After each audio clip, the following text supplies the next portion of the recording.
Hello everyone, and welcome to my little corner of the internet. If you've watched any of my other videos, you've probably noticed that I really love adding saturated colors to my art. One of my favorite parts of drawing is coloring because in my opinion, that's when the piece really starts to come together and look the way you want it to. Line art, on the other hand, is really stressful for me, especially if it's traditional line art, because the line art can make or break a drawing, and one little mistake can make the whole thing look wrong. It's also pretty hard to erase if you're doing it in pen.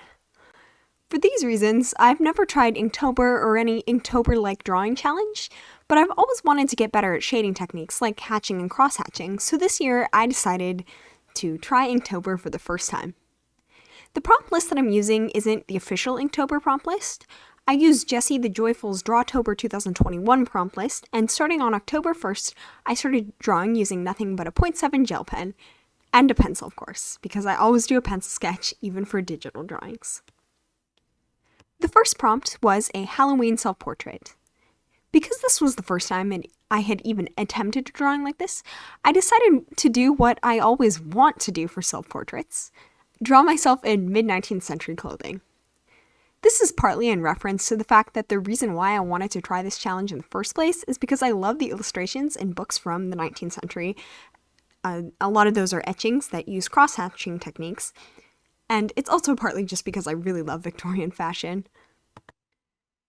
The second prompt was something with feathers. I immediately thought of crows, which made me think of one of my stories, Arsenic. I'm still working out the plot for the story, but I do like the idea of the protagonist having a flock of crows, so I drew her with one of those crows on her shoulder. Hopefully someday the Arsenic protagonist will have a normal human name, but for now I just call her Arsenic.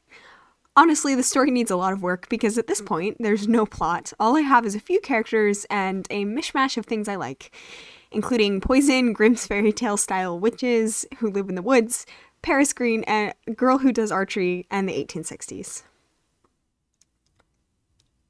The third prompt was a modern witch. I think that I overthought this one a little, but I eventually came to the conclusion that a modern witch would probably just wear normal modern clothes. I mean, I don't think there's a uniform for practicing witchcraft, but I don't really know. So I just drew a girl wearing a relatively normal clothes, holding a candle.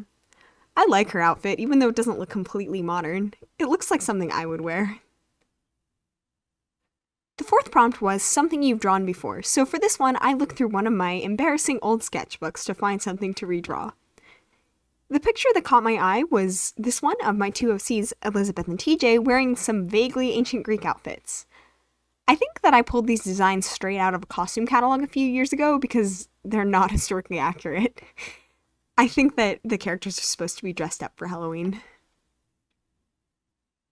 The fifth prompt was a starry scene. For this one, I actually used a Sharpie and correction fluid instead of the gel pen. My preferred method for any sort of starry scenes is watercolor and correction fluid, but I guess this worked too. For the sixth prompt, something loud, I drew myself. I listen to music almost constantly, and sometimes when I'm home alone, or much to my family's dismay, when I'm not alone, I will sing along with it, and when I get into it, I can be pretty loud. The seventh prompt was a vampire. I decided to draw a scene for this one with Elizabeth Spice's two younger sisters, Megan and Pepper. So here, Megan is telling her little sister that she's too old to dress up for Halloween, and Pepper does not look happy about it. Personally, I don't think you're ever too old to go trick-or-treating, as long as you actually dress up and make an effort. I do find it annoying when teenagers come to my door and ask for candy without wearing a costume, but otherwise I don't think that it's a problem.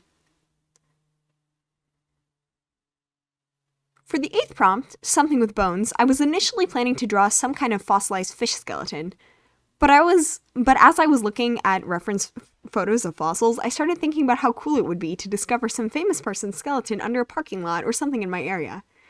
Maybe that's just my inner archaeologist that thinks that's cool, but I don't know if anyone else likes the idea of discovering random skeletons under their driveway. That definitely seems like a good way to get ghosts mad at you, but I still think that it would be awesome. So this drawing is supposed to be of an excavation of one of those skeletons. For prompt 9, a friend, this was technically supposed to be me and my boyfriend, but this pose looks way stiffer than I wanted it to. I feel like there's way too much space between the two people, and they kind of look like they're uncomfortable having their arms around each other, which was not what I was going for, but oh well. For prompt 10, Something with Many Eyes, I initially wanted to draw a close-up of a spider or something, but I changed my mind and decided to draw a peacock instead. Peacocks are really pretty, and even though this might not have been what the prompt was going for, I think it still technically counts. There are many eyes in this drawing, 2 on the peacock's head and 1 on each feather. The 11th prompt was a fictional character. I contemplated drawing someone else's fictional character, or maybe a character from a book, but since I also have a chronic fear of fan art, I decided to do my own Moswin. I was actually pretty happy with the composition of this one. Normally I'll write hieroglyphs on the sides of drawings, like a sort of frame, but I like how the cartouche is just slightly behind her head. And by the way, that's her name written in it.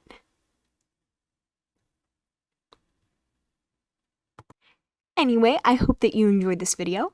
It's coming out a bit later than I wanted it to, since we're about 2.5 weeks into October. I do intend to continue doing Inktober, or Drawtober I guess, so I'll be posting another video about it soon. I'll also leave the link to the prompt list I'm using in the description. Thank you so much for watching! Bye!